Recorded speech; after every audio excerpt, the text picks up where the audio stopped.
أشهد أن محمد رسول الله۔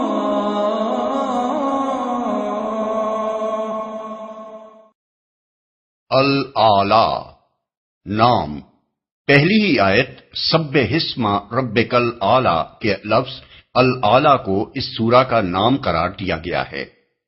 زمانہ نزول، اس کے مضمون سے بھی یہ معلوم ہوتا ہے کہ یہ بالکل ابتدائی دور کی نازل شدہ سورتوں میں سے ہے، اور آیت نمبر 6 کے یہ الفاظ بھی کہ ہم تمہیں پڑھوا دیں گے پھر تم نہیں بھولو گے، یہ بتاتے ہیں کہ یہ اس زمانے میں نازل ہوئی تھی جب رسول اللہ صلی اللہ علیہ وسلم کو ابھی وحی اخذ کرنے کی اچھی طرح مشق نہیں ہوئی تھی، اور نزول وحی کے وقت آپ کو اندیشہ ہوتا تھا کہ کہیں میں اس کے الفاظ بھول نہ جاؤں۔ اس آیت کے ساتھ اگر سورہ طٰہٰ کی آیت 114 اور سورہ قیامہ کی آیات 16 تا 19 کو ملا کر دیکھا جائے اور تینوں آیتوں کے انداز بیان اور موقع و محل پر بھی غور کیا جائے تو واقعات کی ترتیب یہ معلوم ہوتی ہے کہ سب سے پہلے اس سورت میں حضور صلی اللہ علیہ وسلم کو اطمینان دلایا گیا کہ آپ فکر نہ کریں، ہم یہ کلام آپ کو پڑھوا دیں گے اور آپ اسے نہ بھولیں گے۔ پھر ایک مدت کے بعد دوسرے موقع پر جب سورہ قیامہ نازل ہو رہی تھی، حضور بے اختیار الفاظ وحی کو دہرانے لگے۔ اس وقت فرمایا گیا کہ اے نبی، اس وحی کو جلدی جلدی یاد کرنے کے لیے اپنی زبان کو حرکت نہ دو، اس کو یاد کرا دینا اور پڑھوا دینا ہمارے ذمے ہے، لہٰذا جب ہم اسے پڑھ رہے ہوں اس وقت تم اس کی قرأت کو غور سے سنتے رہو، پھر اس کا مطلب سمجھا دینا بھی ہمارے ہی ذمے ہے۔ آخری مرتبہ سورہ طٰہٰ کے نزول کے موقع پر حضور صلی اللہ علیہ وسلم کو پھر بتقاضائے بشریت اندیشہ لاحق ہوا کہ یہ 113 آیتیں جو متواتر نازل ہوئی ہیں، ان میں سے کوئی چیز میرے حافظے سے نکل نہ جائے اور آپ ان کو یاد کرنے کی کوشش کرنے لگے۔ اس پر فرمایا گیا اور قرآن پڑھنے میں جلدی نہ کیا کرو جب تک تمہاری طرف اس کی وحی تکمیل کو نہ پہنچ جائے۔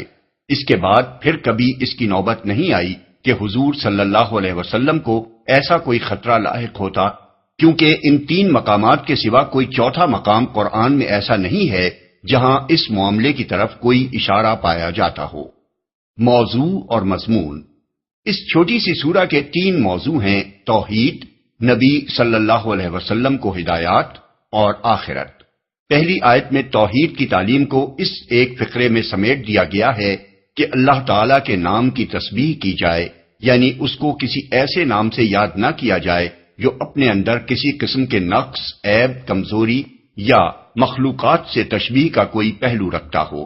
کیونکہ دنیا میں جتنے بھی فاسد عقائد پیدا ہوئے ہیں ان سب کی جڑ اللہ تعالیٰ کے متعلق کوئی نہ کوئی غلط تصور ہے جس نے اس ذات پاک کے لیے کسی غلط نام کی شکل اختیار کی ہے۔ لہذا عقیدے کی تصحیح کے لیے سب سے مقدم یہ ہے کہ اللہ جل شانہ کو صرف ان اسماء حسنی ہی سے یاد کیا جائے جو اس کے لیے موزوں اور مناسب ہیں۔ اس کے بعد 3 آیتوں میں بتایا گیا ہے کہ تمہارا رب جس کے نام کی تسبیح کا حکم دیا جا رہا ہے وہ ہے جس نے کائنات کی ہر چیز کو پیدا کیا، اس کا تناسب قائم کیا، اس کی تقدیر بنائی، اسے وہ کام انجام دینے کی راہ بتائی جس کے لیے وہ پیدا کی گئی ہے، اور تم اپنی آنکھوں سے اس کی قدرت کا یہ کرشمہ دیکھ رہے ہو کہ وہ زمین پر نباتات کو پیدا بھی کرتا ہے اور پھر انہیں خس و خاشاک بھی بنا دیتا ہے۔ کوئی ہستی نہ بہار لانے پر قادر ہے نہ خزاں کو آنے سے روک سکتی ہے۔ پھر 2 آیتوں میں رسول اللہ صلی اللہ علیہ وسلم کو ہدایت فرمائی گئی ہے کہ آپ اس فکر میں نہ پڑیں کہ یہ قرآن جو آپ پر نازل کیا جا رہا ہے یہ لفظ بلفظ آپ کو یاد کیسے رہے گا، اس کو آپ کے حافظے میں محفوظ کر دینا ہمارا کام ہے، اور اس کا محفوظ رہنا آپ کے کسی ذاتی کمال کا نتیجہ نہیں بلکہ ہمارے فضل کا نتیجہ ہے، ورنہ ہم چاہیں تو اسے بھلا دیں۔ اس کے بعد رسول اللہ صلی اللہ علیہ وسلم سے فرمایا گیا ہے کہ آپ کے سپرد ہر ایک کو راہ راست پر لے آنے کا کام نہیں کیا گیا ہے، بلکہ آپ کا کام بس حق کی تبلیغ کر دینا ہے، اور تبلیغ کا سیدھا سادہ طریقہ یہ ہے کہ جو نصیحت سننے اور قبول کرنے کے لیے تیار ہو اسے نصیحت کی جائے، اور جو اس کے لیے تیار نہ ہو اس کے پیچھے نہ پڑا جائے۔ جس کے دل میں گمراہی کے انجام بد کا خوف ہوگا وہ حق بات کو سن کر قبول کر لے گا، اور جو بدبخت اسے سننے اور قبول کرنے سے گریز کرے گا وہ اپنا برا انجام خود دیکھ لے گا۔ آخر میں کلام کو اس بات پر ختم کیا گیا ہے کہ فلاح صرف ان لوگوں کے لیے ہے جو عقائد، اخلاق اور اعمال کی پاکیزگی اختیار کریں اور اپنے رب کا نام یاد کر کے نماز پڑھیں، لیکن لوگوں کا حال یہ ہے کہ انہیں ساری فکر بس اسی دنیا کے آرام و آسائش اور فائدوں اور لذتوں کی ہے، حالانکہ اصل فکر آخرت کی ہونی چاہیے، کیونکہ دنیا فانی ہے اور آخرت باقی، اور دنیا کی نعمتوں سے آخرت کی نعمتیں بدرجہ بڑھ کر ہیں۔ یہ حقیقت صرف قرآن ہی میں نہیں بتائی جا رہی ہے، بلکہ حضرت ابراہیم علیہ السلام اور حضرت موسیٰ علیہ السلام کے صحیفوں میں بھی انسان کو اسی حقیقت سے آگاہ کیا گیا تھا۔ بسم اللہ الرحمن الرحیم۔ شروع اللہ کے نام سے جو رحمان و رحیم ہے۔ سبح اسم ربک الاعلی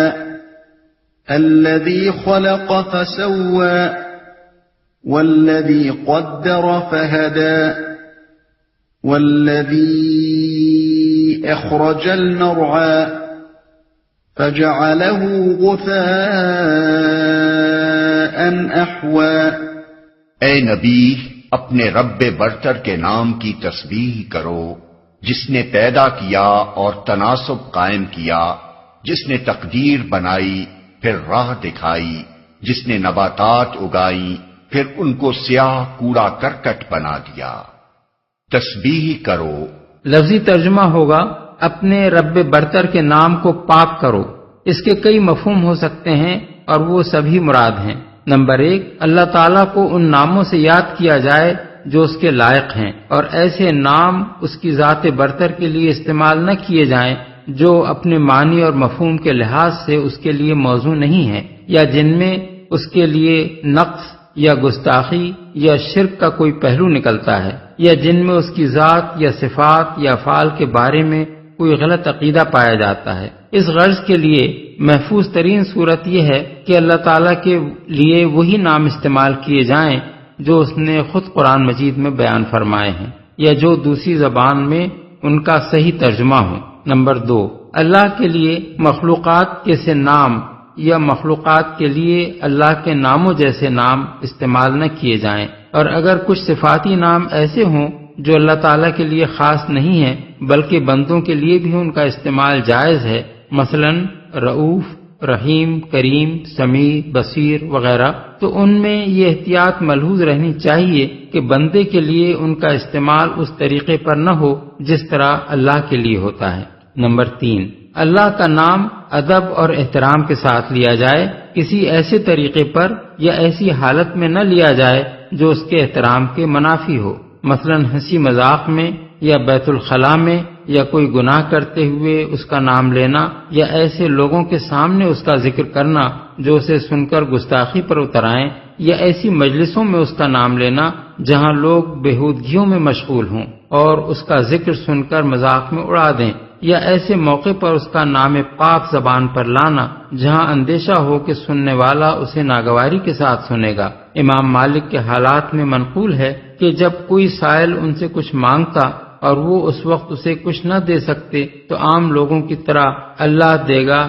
نہ کہتے بلکہ کسی اور طرح معذرت کر دیتے تھے۔ لوگوں نے اس کا سبب پوچھا تو انہوں نے کہا کہ سائل کو جب کچھ نہ دیا جائے اور اس سے معذرت کر دی جائے تو لا محالہ اسے ناگوار ہوتا ہے۔ ایسے موقع پر میں اللہ کا نام لینا مناسب نہیں سمجھتا کہ کوئی شخص اسے ناگواری کے ساتھ سنے۔ احادیث میں حضرت عقبہ بن عامر جوہنی سے منقول ہے کہ رسول اللہ صلی اللہ علیہ وسلم نے سجدے میں سبحان ربی الاعلی پڑھنے کا حکم اسی آیت کی بنا پر دیا تھا، اور رکوع میں سبحان ربی العظیم پڑھنے کا جو طریقہ حضور نے مقرر فرمایا تھا وہ سورہ واقعہ کی آخری آیت فسبح بسم ربک العظیم پر مبنی تھا۔ بحوالہ مسند احمد، ابو داؤد، ابن ماجہ، ابن حبان، حاکم، ابن المنذر۔ تناسب قائم کیا، یعنی زمین سے آسمانوں تک کائنات کی ہر چیز کو پیدا کیا، اور جو چیز بھی پیدا کی اسے بالکل راست اور درست بنایا، اس کا توازن اور تناسب ٹھیک ٹھیک قائم کیا، اس کو ایسی صورت پر پیدا کیا کہ اس جیسی چیز کے لیے اس سے بہتر صورت کا تصور نہیں کیا جا سکتا۔ یہی بات ہے جو سورہ سجدہ میں یوں بیان فرمائی گئی ہے کہ الذی احسن کل شیء خلقہ، آیت 7، یعنی جس نے ہر چیز جو بنائی خوب ہی بنائی۔ اس طرح دنیا کی تمام اشیاء کا موزوں اور متناسب پیدا ہونا خود اس امر کی صریح علامت ہے کہ کوئی صانع حکیم ان سب کا خالق ہے۔ کسی اتفاقی حادثے سے یا بہت سے خالقوں کے عمل سے کائنات کے ان بے شمار اجزاء کی تخلیق میں یہ سلیقہ اور مجموعی طور پر ان سب اجزاء کے اجتماع سے کائنات میں یہ حسن و جمال پیدا نہ ہو سکتا تھا۔ تقدیر بنائی، یعنی ہر چیز کے پیدا کرنے سے پہلے یہ طے کر دیا کہ اسے دنیا میں کیا کام کرنا ہے اور اس کام کے لیے اس کی مقدار کیا ہو، اس کی شکل کیا ہو، اس کی صفات کیا ہوں، اس کا مقام کس جگہ ہو، اس کے لیے بقا اور قیام اور فعل کے لیے کیا مواقع اور ذرائع فراہم کیے جائیں، کس وقت وہ وجود میں آئے، کب تک اپنے حصے کا کام کرے اور کب کس طرح ختم ہو جائے۔ اس پوری اسکیم کا مجموعی نام اس کی تقدیر ہے، اور یہ تقدیر اللہ تعالیٰ نے کائنات کی ہر چیز کے لیے اور مجموعی طور پر پوری کائنات کے لیے بنائی ہے۔ اس کے معنی یہ ہیں کہ تخلیق کسی پیشگی منصوبے کے بغیر کچھ یوں ہی الٹپ نہیں ہو گئی ہے، بلکہ اس کے لیے ایک پورا منصوبہ خالق کے پیش نظر تھا، اور سب کچھ اس منصوبے کے مطابق ہو رہا ہے۔ راہ دکھائی، یعنی کسی چیز کو بھی محض پیدا کر کے چھوڑ نہیں دیا، بلکہ جو چیز بھی جس کام کے لیے پیدا کی اسے اس کام کے انجام دینے کا طریقہ بتایا۔ بالفاظ دیگر وہ محض خالق ہی نہیں ہے، ہادی بھی ہے۔ اس نے یہ ذمہ لیا ہے کہ جو چیز جس حیثیت میں اس نے پیدا کی ہے اس کو ویسی ہدایت دے جس کے وہ لائق ہے، اور اسی طریقے سے ہدایت دے جو اس کے لیے موزوں ہے۔ ایک قسم کی ہدایت زمین اور چاند اور سورج اور تاروں اور سیاروں کے لیے ہے جس پر وہ سب چل رہے ہیں اور اپنے حصے کا کام انجام دے رہے ہیں۔ ایک اور قسم کی ہدایت پانی اور ہوا اور روشنی اور جمادات و معدنیات کے لیے ہے، جس کے مطابق وہ ٹھیک ٹھیک وہی خدمات بجا لا رہے ہیں جن کے لیے انہیں پیدا کیا گیا ہے۔ ایک اور قسم کی ہدایت نباتات کے لیے ہے، جس کی پیروی میں وہ زمین کے اندر اپنی جڑیں نکالتے اور پھیلاتے ہیں، اس کی تہوں سے پھوٹ کر نکلتے ہیں، جہاں جہاں اللہ نے ان کے لیے غذا پیدا کی ہے وہاں سے اس کو حاصل کرتے ہیں، تنے، شاخیں، پتیاں، پھل پھول لاتے ہیں اور وہ کام پورا کرتے ہیں جو ان میں سے ہر ایک کے لیے مقرر کر دیا گیا ہے۔ ایک اور قسم کی ہدایت خشکی، تری اور ہوا کے حیوانات کی بے شمار انواع اور ان کے ہر فرد کے لیے ہے، جس کے حیرت انگیز مظاہر جانوروں کی زندگی اور ان کے کاموں میں علانیہ نظر آتے ہیں، حتیٰ کہ ایک دہریہ بھی یہ بات ماننے پر مجبور ہو جاتا ہے کہ مختلف قسم کے جانوروں کو کوئی ایسا الہامی علم حاصل ہے جو انسان کو اپنے حواس و درکنار اپنے آلات کے ذریعے سے بھی حاصل نہیں ہوتا۔ پھر انسان کے لیے دو الگ الگ نوعیتوں کی ہدایتیں ہیں جو اس کی دو الگ حیثیتوں سے مطابقت رکھتی ہیں۔ ایک وہ ہدایت جو اس کی حیوانی زندگی کے لیے ہے، جس کی بدولت ہر بچہ پیدا ہوتے ہی دودھ پینا سیکھ لیتا ہے، جس کے مطابق انسان کی آنکھ، ناک، کان، دل، دماغ، پھیپھڑے، گردے، جگر، معدہ، آنتیں، اعصاب، رگیں اور شریانیں سب اپنا اپنا کام کیے جا رہے ہیں، بغیر اس کے کہ انسان کو اس کا شعور ہو یا اس کے ارادے کا ان اعضاء کے کاموں میں کوئی دخل ہو۔ یہی ہدایت ہے جس کے تحت انسان کے اندر بچپن، بلوغ، جوانی، کہولت اور بڑھاپے کے وہ سب جسمانی اور ذہنی تغیرات ہوتے چلے جاتے ہیں جو اس کے ارادے اور مرضی بلکہ شعور کے بھی محتاج نہیں ہیں۔ دوسری ہدایت انسان کی عقلی اور شعوری زندگی کے لیے ہے، جس کی نوعیت غیر شعوری زندگی کی ہدایت سے قطعاً مختلف ہے، کیونکہ اس شعبہ حیات میں انسان کی طرف ایک قسم کا اختیار منتقل کیا گیا ہے جس کے لیے ہدایت کا وہ طریقہ موزوں نہیں ہے جو بے اختیارانہ زندگی کے لیے موزوں ہے۔ انسان اس آخری قسم کی ہدایت سے منہ موڑنے کے لیے خواہ کتنی ہی حجت بازیاں کرے، لیکن یہ بات ماننے کے لائق نہیں ہے کہ جس خالق نے ساری کائنات میں ہر چیز کے لیے اس کی ساخت اور حیثیت کے مطابق ہدایت کا انتظام کیا ہے، اس نے انسان کے لیے یہ تقدیر تو بنا دی ہوگی کہ وہ اس کی دنیا میں اپنے اختیار سے تصرفات کرے، مگر اس کو یہ بتانے کا کوئی انتظام نہ کیا ہوگا کہ اس اختیار کے استعمال کی صحیح صورت کیا ہے اور غلط صورت کیا۔ نباتات اگائیں۔ اصل میں لفظ مرعا استعمال ہوا ہے جو جانوروں کے چارے کے لیے بولا جاتا ہے، لیکن سیاق عبارت سے ظاہر ہوتا ہے کہ یہاں صرف چارہ مراد نہیں ہے بلکہ ہر قسم کی نباتات مراد ہیں جو زمین سے اگتی ہیں۔ کوڑا کرکٹ بنا دیا۔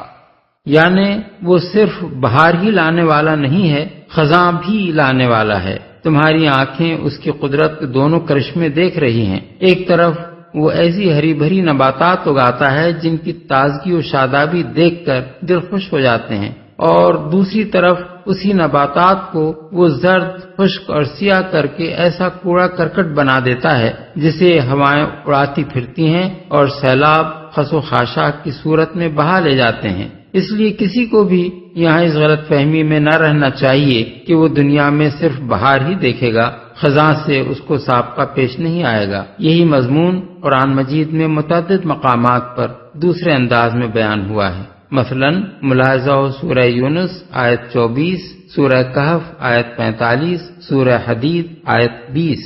سنقرئك فلا تنسى إلا ما شاء الله إنه يعلم الجهر وما يخفى۔ ہم تمہیں پڑھوا دیں گے، پھر تم نہیں بھولو گے سوائے اس کے جو اللہ چاہے، وہ ظاہر کو بھی جانتا ہے اور جو کچھ پوشیدہ ہے اس کو بھی نہیں بھولو گے۔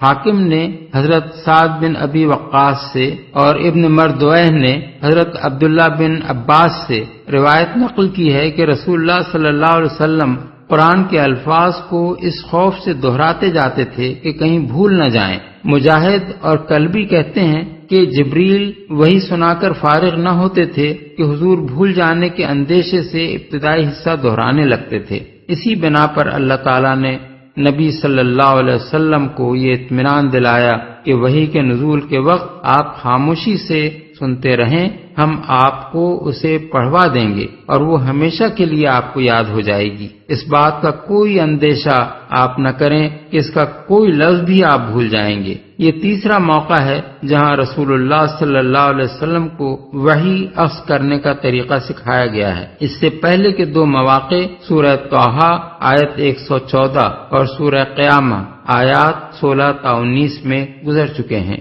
اس آیت سے یہ بات ثابت ہوتی ہے کہ قرآن جس طرح معجزے کے طور پر حضور صلی اللہ علیہ وسلم پر نازل کیا گیا تھا، اسی طرح معجزے کے طور پر ہی اس کا لفظ لفظ آپ کے حافظے میں محفوظ بھی کر دیا گیا تھا، اور اس بات کا کوئی امکان باقی نہیں رہنے دیا گیا تھا کہ آپ اس میں سے کوئی چیز بھول جائیں یا اس کے کسی لفظ کی جگہ کوئی دوسرا ہم معنی لفظ آپ کی زبان مبارک سے ادا ہو جائے۔ جو اللہ چاہے۔ اس فقرے کے دو مطلب ہو سکتے ہیں، ایک یہ کہ پورے قرآن کا لفظ بلفظ آپ کے حافظے میں محفوظ ہو جانا آپ کی اپنی قوت کا کرشمہ نہیں ہے بلکہ اللہ کے فضل اور اس کی توفیق کا نتیجہ ہے، ورنہ اللہ چاہے تو اسے بھلا سکتا ہے۔ یہ وہی مضمون ہے جو دوسری جگہ قرآن مجید میں یوں بیان کیا گیا ہے، وَلَئِن شِئْنَا لَنَذْهَبَنَّ بِالَّذِي أَوْحَيْنَا إِلَيْكَ سورہ بنی اسرائیل آیت 86، یعنی اگر ہم چاہیں تو وہ سب کچھ تم سے چھین لیں جو ہم نے وحی کے ذریعے سے تمہیں عطا کیا ہے۔ دوسرا مطلب یہ بھی ہو سکتا ہے کہ کبھی وقتی طور پر آپ کو نسیان لاحق ہو جانا اور آپ کا کسی آیت یا لفظ کو کسی وقت بھول جانا اس وعدے سے مستثنا ہے۔ وعدہ جس بات کا کیا گیا ہے وہ یہ ہے کہ آپ مستقل طور پر قرآن کے کسی لفظ کو نہیں بھول جائیں گے۔ اس مفہوم کی تائید صحیح بخاری کی اس روایت سے ہوتی ہے کہ ایک مرتبہ صبح کی نماز پڑھاتے ہوئے رسول اللہ صلی اللہ علیہ وسلم قرأت کے دوران میں ایک آیت چھوڑ گئے۔ نماز کے بعد حضرت ابی بن کعب نے پوچھا، کیا یہ آیت منسوخ ہو چکی ہے؟ حضور نے فرمایا، نہیں، میں بھول گیا تھا۔ جو کچھ پوشیدہ ہے اس کو بھی۔ ویسے تو یہ الفاظ عام ہیں اور ان کا مطلب یہ ہے کہ اللہ ہر چیز کو جانتا ہے، خواہ وہ ظاہر ہو یا مخفی، لیکن جس سلسلہ کلام میں یہ بات ارشاد ہوئی ہے اس کو ملحوظ رکھتے ہوئے دیکھا جائے تو اس کا مطلب یہ معلوم ہوتا ہے کہ آپ جو قرآن کو جبریل علیہ السلام کے ساتھ ساتھ پڑھتے جا رہے ہیں اس کا بھی اللہ کو علم ہے، اور بھول جانے کے جس خوف کی بنا پر آپ ایسا کر رہے ہیں وہ بھی اللہ کے علم میں ہے، اس لیے آپ کو یہ اطمینان دلایا جا رہا ہے کہ آپ اسے بھولیں گے نہیں۔ وَنُيَسِّرُكَ لِلْيُسْرَىٰ فَذَكِّرْ إِن نَّفَعَتِ الذِّكْرَىٰ، اور ہم تمہیں آسان طریقے کی سہولت دیتے ہیں، لہذا تم نصیحت کرو اگر نصیحت نافع ہو۔ عام طور پر مفسرین نے ان دو فقروں کو الگ الگ سمجھا ہے۔ پہلے فقرے کا مطلب انہوں نے یہ لیا ہے کہ ہم تمہیں ایک آسان شریعت دے رہے ہیں جس پر عمل کرنا سہل ہے، اور دوسرے فقرے کا یہ مطلب لیا ہے کہ نصیحت کرو اگر وہ نافع ہو۔ لیکن ہمارے نزدیک فذکر کا لفظ دونوں فقروں کو باہم مربوط کرتا ہے، اور بعد کے فقرے کا مضمون پہلے فقرے کے مضمون پر مترتب ہوتا ہے۔ اس لیے ہم اس ارشاد الہی کا مطلب یہ سمجھتے ہیں کہ اے نبی، ہم تبلیغ دین کے معاملے میں تم کو کسی مشکل میں نہیں ڈالنا چاہتے کہ تم بہروں کو سناؤ اور اندھوں کو راہ دکھاؤ، بلکہ ایک آسان طریقہ تمہارے لیے میسر کیے دیتے ہیں، اور وہ یہ ہے کہ نصیحت کرو جہاں تمہیں یہ محسوس ہو کہ کوئی اس سے فائدہ اٹھانے کے لیے تیار ہے۔ اب رہی یہ بات کہ کون اس سے فائدہ اٹھانے کے لیے تیار ہے اور کون نہیں ہے، تو ظاہر ہے اس کا پتہ تبلیغ عام ہی سے چل سکتا ہے۔ اس لیے عام تبلیغ تو جاری رکھنی چاہیے، مگر اس سے تمہارا مقصود یہ ہونا چاہیے کہ اللہ کے بندوں میں سے ان لوگوں کو تلاش کرو جو اس سے فائدہ اٹھا کر راہ راست اختیار کر لیں۔ یہی لوگ تمہاری نگاہ التفات کے مستحق ہیں، اور انہی کی تعلیم و تربیت پر تمہیں توجہ صرف کرنا چاہیے۔ ان کو چھوڑ کر ایسے لوگوں کے پیچھے پڑنے کی تمہیں کوئی ضرورت نہیں ہے جن کے متعلق تجربے سے تمہیں معلوم ہو جائے کہ وہ کوئی نصیحت قبول نہیں کرنا چاہتے۔ یہ قریب قریب وہی مضمون ہے جو سورہ عباسہ میں دوسرے طریقے سے یوں بیان فرمایا گیا ہے کہ جو شخص بے پرواہی برتتا ہے اس کی طرف تو تم توجہ کرتے ہو، حالانکہ اگر وہ نہ سدھرے تو تم پر اس کی کیا ذمہ داری ہے، اور جو خود تمہارے پاس دوڑا آتا ہے اور وہ ڈر رہا ہوتا ہے اس سے تم بے رخی برتتے ہو، ہرگز نہیں۔ یہ تو ایک نصیحت ہے، جس کا جی چاہے اسے قبول کرے۔ آیات 5 تا 12۔ سيذكر من يخشى ويتجنبها الأشقى الذي يصلى النار الكبرى ثم لا يموت فيها ولا يحيا۔ جو شخص ڈرتا ہے وہ نصیحت قبول کر لے گا، اور اس سے گریز کرے گا وہ انتہائی بدبخت جو بڑی آگ میں جائے گا، پھر نہ اس میں مرے گا نہ جیے گا۔ نصیحت قبول کر لے گا، یعنی جس شخص کے دل میں خدا کا خوف اور انجام بد کا اندیشہ ہوگا، اسی کو یہ فکر ہوگی کہ کہیں میں غلط راستے پر تو نہیں جا رہا ہوں، اور وہی اللہ کے اس بندے کی نصیحت کو توجہ سے سنے گا جو اسے ہدایت اور گمراہی کا فرق اور فلاح و سعادت کا راستہ بتا رہا ہو۔ مرے گا نہ جیے گا، یعنی نہ اسے موت ہی آئے گی کہ عذاب سے چھوٹ جائے، اور نہ جینے کی طرح جیے گا کہ زندگی کا کوئی لطف اسے حاصل ہو۔ یہ سزا ان لوگوں کے لیے ہے جو سرے سے اللہ اور اس کے رسول کی نصیحت کو قبول ہی نہ کریں اور مرتے دم تک کفر و شرک یا دہریت پر قائم رہیں۔ رہے وہ لوگ جو دل میں ایمان رکھتے ہوں مگر اپنے برے اعمال کی بنا پر جہنم میں ڈالے جائیں، تو ان کے متعلق احادیث میں آیا ہے کہ جب وہ اپنی سزا بھگت لیں گے تو اللہ تعالیٰ انہیں موت دے دے گا، پھر ان کے حق میں شفاعت قبول کی جائے گی، اور ان کی جلی ہوئی لاشیں جنت کی نہروں پر لا کر ڈالی جائیں گی، اور اہل جنت سے کہا جائے گا کہ ان پر پانی ڈالو، اور اس پانی سے وہ اس طرح جی اٹھیں گے جیسے نباتات پانی پڑنے سے اگاتی ہیں۔ یہ مضمون رسول اللہ صلی اللہ علیہ وسلم سے مسلم میں حضرت ابو سعید خدری اور بزار میں حضرت ابو ہریرہ کے حوالے سے منقول ہوا ہے۔ قد افلح من تزكى وذكر اسم ربه فصلى۔ فلاح پا گیا وہ جس نے پاکیزگی اختیار کی اور اپنے رب کا نام یاد کیا، پھر نماز پڑھی۔ پاکیزگی اختیار کی پاکیزگی سے مراد ہے کفر و شرک چھوڑ کر ایمان لانا، برے اخلاق کو چھوڑ کر اچھے اخلاق اختیار کرنا اور برے اعمال کو چھوڑ کر نیک اعمال کرنا۔ فلاح سے مراد دنیاوی خوشحالی نہیں ہے بلکہ حقیقی کامیابی ہے، خواہ دنیا کی خوشحالی اس کے ساتھ میسر ہو یا نہ ہو۔ رب کا نام یاد کیا، یاد سے مراد دل میں بھی اللہ کو یاد کرنا ہے اور زبان سے بھی اس کا ذکر کرنا ہے۔ دونوں چیزیں ذکر الہی کی تعریف میں آتی ہیں۔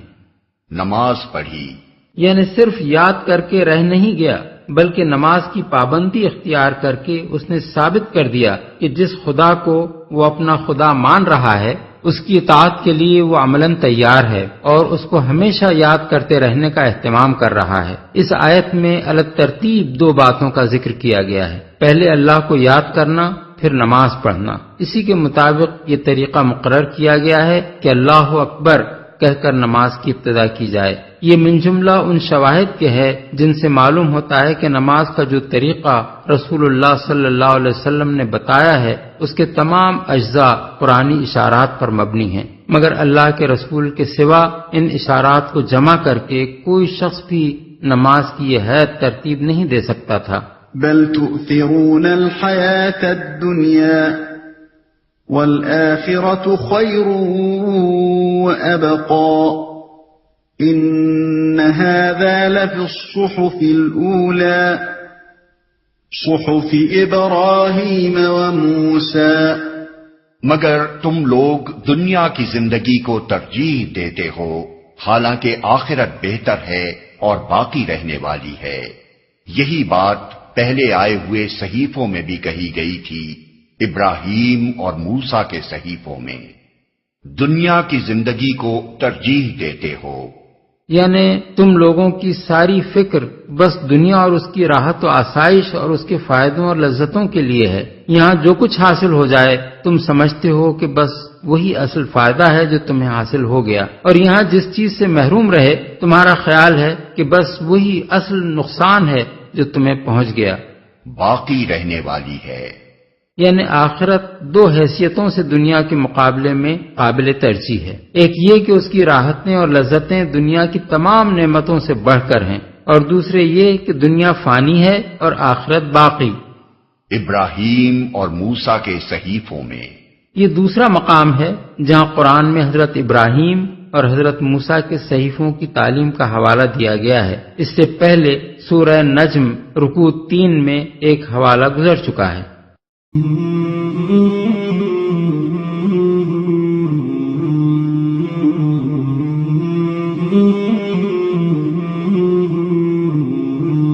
مولاي صل وسلم دائما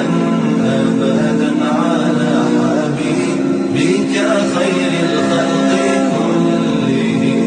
مولاي صل وسلم دائما أبدا على حبيبك خير الخلق كلهم مولاي صل وسلم دائما